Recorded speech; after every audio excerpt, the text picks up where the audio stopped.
This entry I'm going to call the Hyacinth Flower because she lives like a beautiful song in my heart and in my mind and in reality. The hyacinth flower is a beautiful, beautiful flower, just like the soul I've met in this reality. The thing is that sometimes Source, creation, the universe, puts people in our lives to teach us lessons and to take us on journeys with them. I went on a really spiritual journey with the hyacinth flower back in my early 20s. I was 20 years old to be exact. And it literally ended right as I turned 30, or right before, I should say, I turned 30. I remember when I first met the hyacinth flower, we were in church.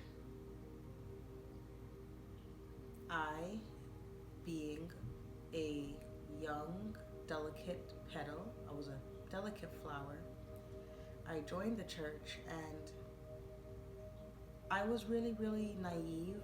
I believed that the people in the church had my best interest at heart, so I wanted to share, and I was oversharing. And the hyacinth flower grabbed me and said to me, "Be careful of what you share with these people because they are not your friends." I did not get upset. I listened, and I took what the flower said into consideration because this was an older and wise flower.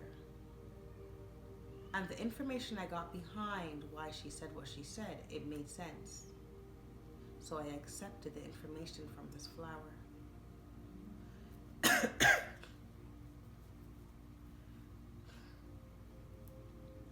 We went on many, many, many church adventures together. Many, many. We stayed up worshiping together. We fasted together.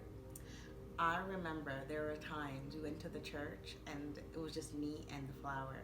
Me and this beautiful hyacinth flower. We went to the church and we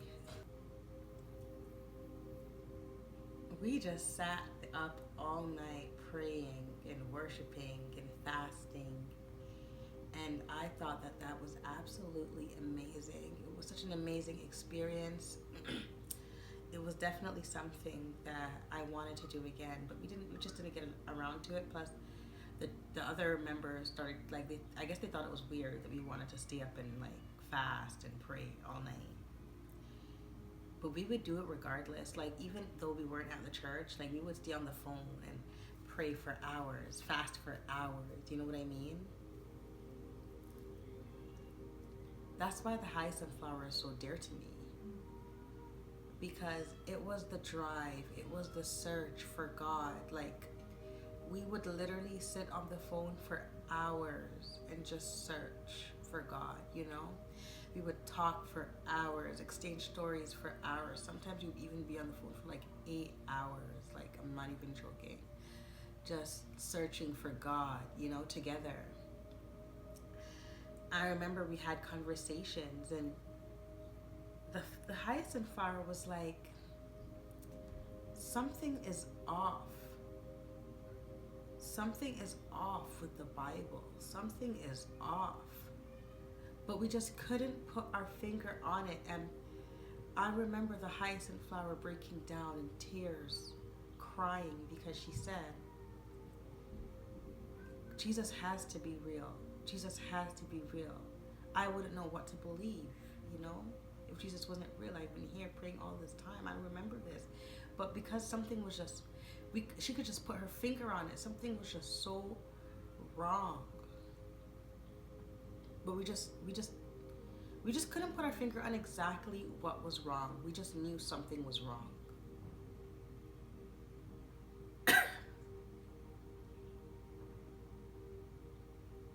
As the hyacinth flower got older, she leaned more and more into Christ, the man, and not Christ consciousness. And I leaned into my ancestors. We would no longer stay up for hours reading the Bible because I told her, I said, I noticed my life was getting worse and not better. But she held on.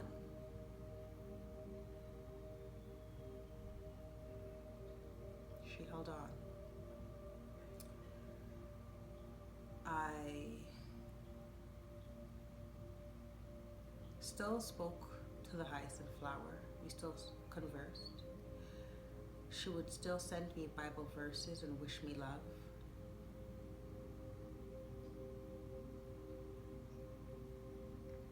Strange enough, one day she picked up and wanted to go travel countries, you know? And she wanted to go to Ghana.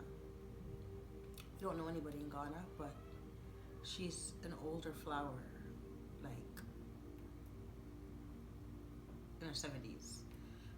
So YOLO, right? You know, you only live once. So when she came back, all was well. It was the second time that she went, and I got pictures, and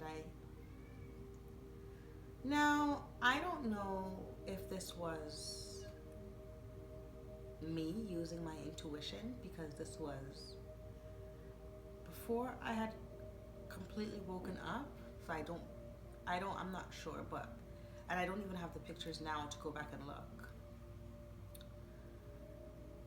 But there was something completely different about her face, like her eyes. Like, it didn't look like her anymore. But I didn't say anything. I just kept it to myself. Fast forward to now, we don't speak anymore. I had like a breakdown because I was going through so much, and I was looking for a mother figure that she usually is, kind of, because she's so older, and like sometimes she would come to me like a mother figure. But after that trip, our relationship wasn't really the same. So we just kind of went ways, you know what I mean? And one day I was in the car and I was going to my past life regression session, and I got goosebumps, a cold shiver over my body. And it was the spirit, it was the essence of the hyacinth flower.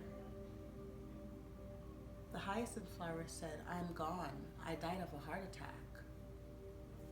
And I said, no, you did not. And the hyacinth flower said, I did. And I asked this flower, I said, are you a trickster spirit? Because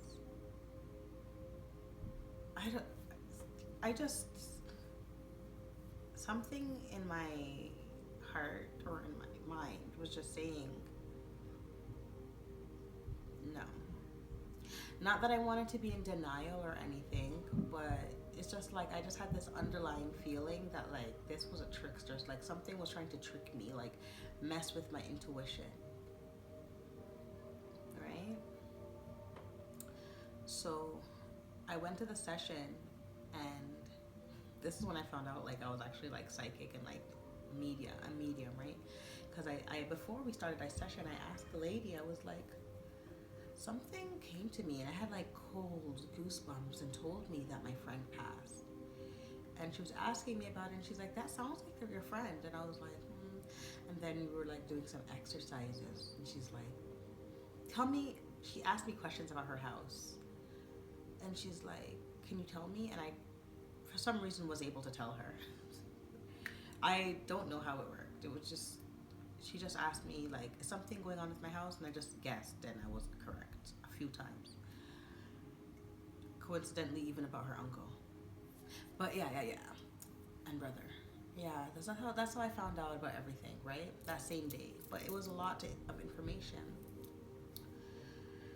But long story short, I still didn't believe she was gone. So I came home and I tried to call her like a million times. And she didn't answer not one of my calls. So I don't know if she was angry at me because I did block her. Like before I had my awakening, I blocked everybody. Like everybody that was acting weird to me or acting distant, or just like I said, like, you know, we went our separate ways because we still spoke every now and then. But after I realized that, like, she came back and she was, something about her was just different. Like, especially in her face.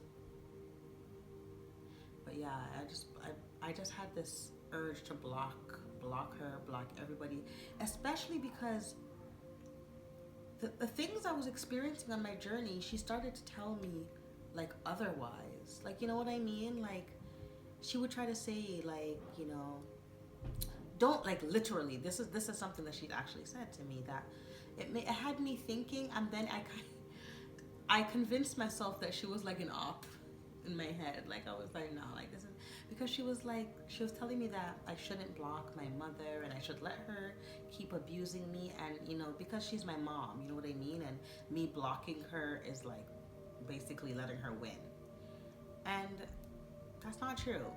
And that was like, see, like, confirmation, that is not true.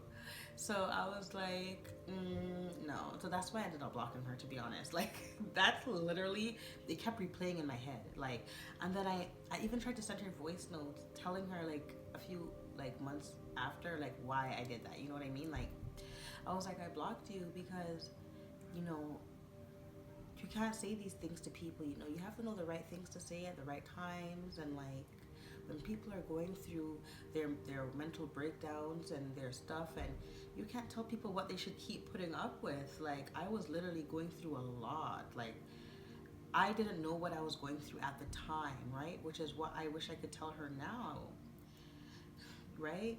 Because we were already suspecting my mom was working witchcraft on me for years, and she was the one that kept telling me, yes, what did she tell me? She told me that anything your mind is telling you is correct. You're never wrong. Your mind is never wrong. Your intuition is never wrong. That's what she told me. And I listened to that and I followed that. And I wanted to call her and tell her, like, hey, we were correct. You were correct this whole time. Even that time when I let her, like, go on a three-way with my mom, and she's like, no, I got bad energy. Because we were supposed to, like, I think she was supposed to cater something. I can't remember. We were trying to, like, set something up with my mom. I don't know if it was like to cater or to pray or something, but I remember she was, yes, to cater, because my mom needed, like, help. And yeah, I was doing the most for my mom, trying to do it. Like, but yeah, and she was like, she got bad energy. Like, it was just this whole thing. So yeah, I wanted to, like, tell her, like, hey, we were absolutely correct. Like, everything we thought about this woman is correct. And then even in regards to, like, my ex, right? Like, when we first, she told me things, and we were speaking about things, right? Like, we had plans and stuff like that, and we were speaking about things, and she was even, like, warning me about his mom and about, like, being cautious of the witchcraft with him. And I was like, he doesn't know about witchcraft. He's very Christian-minded. That's what I wanted to call her and tell her, like, hey, you don't even know how you were right. You were right, and you were right, you know? But it's like, I feel like the universe just doesn't want us to cross paths right now, because I know she's alive. Okay, other people haven't really heard from her either, but, like, even my friend that passed recently, she was also older. She was from church too, like an older woman. We weren't really like, we were friends. Like she was the only one who, like, apart from the Hyacinth Flower, she would also call me, but she was kind of like extremely old school. So, and it's interesting because I've had dreams about her now leaving the church and showing me that she's happy. You know what I mean? Like I always see her walking out the church because she's now realizing that we are so much more than the church, right? We are us and our whole, anyways. But yeah, what was I speaking about? Yeah. So I wanted to tell her like all these things, like we were right, because I was going through so much things at the time. But then how I know she's alive is because after I called her the 50 quadrillion times and no response, after my friend died, no response, no response, no response, no response, no response, no response. I had this suspicious dream, and then one day I woke up and I sent a message on my phone, and it was from her. But I don't think she knew it was me she was messaging. Like, I think she thought it was somebody. I'm not sure exactly. Because then I messaged back and I wrote LaQuisha, and she didn't reply. So I was like, what? Like, are you ignoring me? But then, when you ask anybody else, they're asking me if I've heard from her. And I'm like, no. And then, but I don't really talk to anybody else like that anymore. Anyways, it was just like my friend that passed. But like her family, like, you know what I mean? Or like, because she went to the church that my grandparents owned, right? So it's like, anyways. It's so weird. And then she messaged me on my Facebook. Like she commented on something recently that said, I don't remember what the post said, but she commented amen. And then I don't know, like I just feel like this is the universe telling me like not to chase after people and let them have their space. Especially now, because I feel like now there's so much truth that I'm so eager to tell her. But I know that everybody has their own journeys, and it is not my place to ruin her journey or to tell her the truths I know, because everybody has their reasons why they come here, right? And maybe she wanted to come here as a Christian, you know, and live it out, seeing what it's like to pray and not get results. Maybe that is her journey. And then who would I be to interfere with that? You know what I mean? That's why I had to make this diary entry, because I was like, man, friendship's really hard, especially like when you get to a level where your understanding of life is more clear. You know, like I wish I could tell her even about like the trickster spirit and the heart attack. Like what if that is something that is to come in her future, right? I haven't gone into her energy, because the thing about me is I don't like going into people's energies, because I don't like when people come into my energy without my permission. You know, like that is how you, like, I don't like that. Like I do not like that. So it's like I don't like going into people's energies and seeing what they got going on. You know what I mean? I like to give them that respect. And then it's like, if they call me and they're like, hey, can you please give me a reading or go into my energy? Then it's like, yeah. Then I make the effort to go into that energy. But right now, I've only been into the energy of me and the friendship. And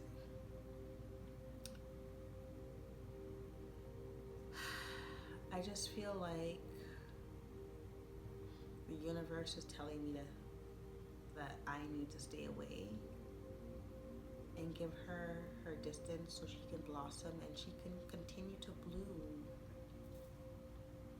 And whatever's going on with her soul, or whatever's going on with whatever happened in Ghana, because I'm telling you, like the second time she went, her face looked different. Well, I mean, like I don't know, it seems like there's trickster spirits lurking and stuff, so I don't really know what's going on. But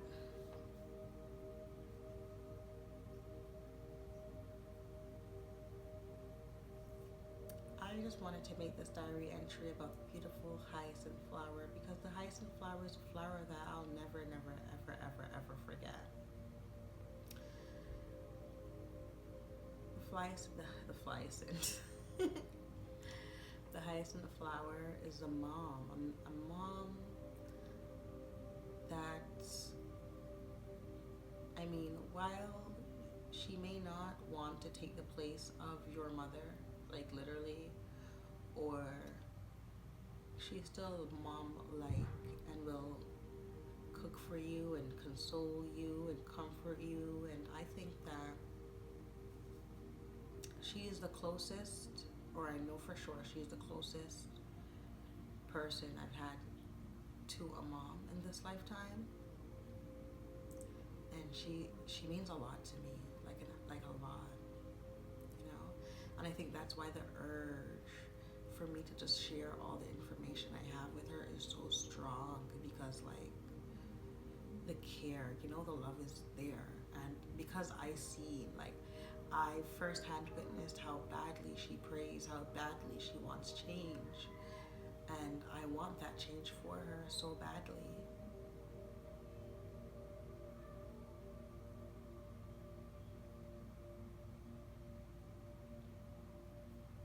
Well, this is me closing the chapter on the hyacinth flower. The beautiful flower I'm so glad I met.